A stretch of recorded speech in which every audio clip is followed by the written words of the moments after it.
Hey guys, welcome to the Expiry Trading Outlook by Optionables. My name is Saket. In this video, basically we are going to look at the market outlook for expiry day.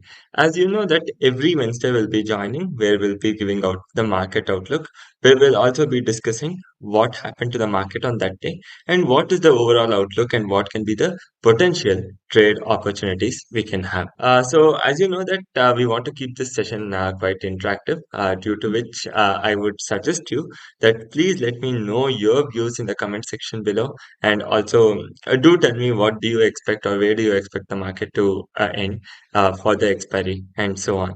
So now, without wasting further time, let's quickly get into the market view. So I'll be explaining what is my view on Nifty, what is my view on Bank Nifty, and also what can be potential trade opportunities based on the opening. So when we actually look at Nifty, so let's first start with Nifty.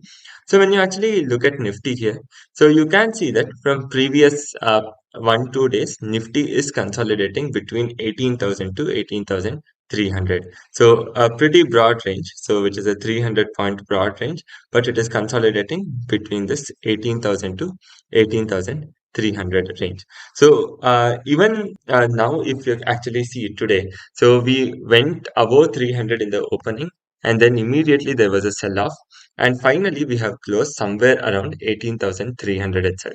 So what used to happen previously is, even though we went above 18,300, the closing used to happen well below 18,300, because towards the end we used to get some sell-off. But today we went up above 18,300, then there was some kind of sell-off which took the market below 18,300, but towards the end, that is post 3 o'clock, the bulls came in back strong and they made the market close above 18,300. But this doesn't actually help us to go bullish or bearish, because we are also heading into an event. So what is the event? The event is the US inflation data. So US inflation data will be coming out at 6 p.m. today. So that is going to be really crucial for us to see what is going to happen to the markets tomorrow. So based on the US inflation data, the markets can either end up gapping higher, or it can also end up gapping down. So where it might end again trading back in this range. So based on the US data, US inflation data, we will have a rough idea on whether the market is actually going to go higher or lower. So whether we are going to see any kind of gap up or gap down. So once we have that, it becomes quite easier for us to trade. So for example, if in case we are opening above 18,350, right? So in case, let's say tomorrow gap up happens and we open around 18,350, 18,360, right? So then we can surely consider taking some bullish position. So I would also be looking to short something like 18,300 or 18,250 puts, and something like 18,500 or even farther away calls. So definitely that is one thing which I'll be having in mind. Or simple 18,400 short straddle might also work out well, given that we open above 18,350 and we sustain there. So that is one option what we have. The second one is, let's say we end up gapping down, then most likely again this level of 18,300 to 18,350 is going to act as resistance, and pretty unlikely that we'll be breaking it so easily. So in case if there's a gap down, let's say somewhere around 18,250 or 18,230, so then we can look for some kind of range bound trade, because we know that right now we are more or less in a bull market. I would say the bulls are very strong, so there is continuous buying from both the institutions, DIIs and FIs.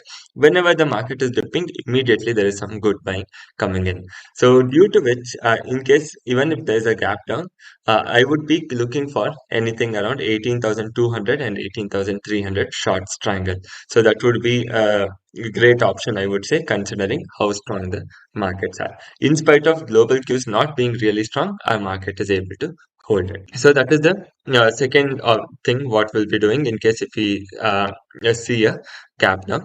And if we see a range bound opening, so somewhere around 18,300, so then we have to actually look for some trade post the opening. So right now we haven't carried any trade for overnight because of the event.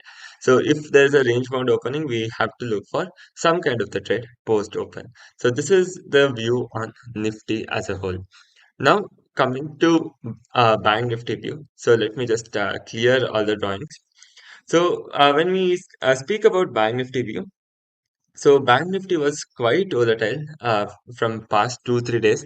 So you can see here here we saw 1,000 point fall, then we saw a 700 point up move, and then again we saw a fall of almost around 300 400 points, and again today we went up and we came down. So Bank Nifty overall has been very volatile in the last 3 4 days, and you can definitely expect the volatility to continue considering tomorrow is also an event day and expiry day, right? So because of this, considering how exactly Bank Nifty is moving, so 43,600 is surely going to be one of the most important resistances for Bank Nifty. So any opening which is happening within this range, so I would definitely not hesitate to go and short a 43,600 calls. So on the lower end, 43,000 was actually a great support if you actually look back. So it was a great support for Bank Nifty, but unfortunately from past 2 days as we spoke, so it's breaking 43,000 and later coming back. So you can see that because the volatility is quite high in Bank Nifty, I would still prefer trading Nifty if given a chance tomorrow, right? Because Bank Nifty, the movements are quite wild. Even today, if you actually look at it, so we opened somewhere over here, right? So we opened around 43,300. From 43,300, we went down 500 points, and then we went up by 400 points. Again, we came down 200 points. Again, went up 300 points. So it was a quite wild ride in Bank Nifty, and it was quite hard to trade. So coming to the outlook at this particular point, so I would still feel that if there is no gap up or if we are not going over 43,600, so we should be trading below 43,600 even tomorrow. So one thing that would definitely trigger rally in Bank Nifty is HDFC Bank. So because of the MSCI rebalancing, we saw a big sell-off in HDFC Bank, and this is the swing high of HDFC Bank, that is 16,660. Right.